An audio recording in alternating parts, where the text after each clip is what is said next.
नागपूरच्या गजबजलेल्या धरमपेठ भागामध्ये दिवसा ढवळ्या कपडा व्यावसायिकाची हत्या करण्यात आली। विशेष म्हणजे मुख्यमंत्र्यांच्या घरापासून केवळ 1 किलोमीटर अंतरावर रस्त्यावरून येणाऱ्या जाणाऱ्या नागपूरकरांच्या डोळ्यासमोर ही घटना घडली। बाईकवरून आलेल्या 4-5 युवकांनी रितेश बैसवारे या 29 वर्षांच्या युवकावर धारदार शस्त्रांनी वार करून हत्या केली। ही घटना घडत असताना नागपूरकरांनी केवळ बघ्याची भूमिका घेतली।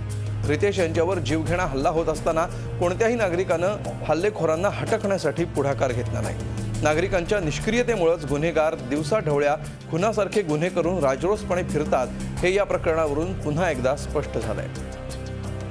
मृत्युकाचं नाव आहे रितेश आहे, रमेश पेशावर, त्यांच्या वय 30 वर्षाचे आहे।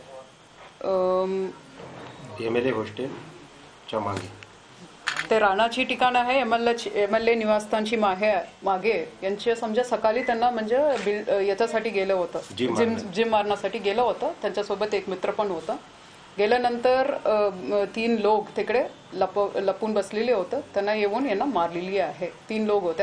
अंदाजे आम्हाला आता फुटेजची प्रमाणे आणि साक्षीदाराच्या प्रमाणे 3 आरोपी आहेत।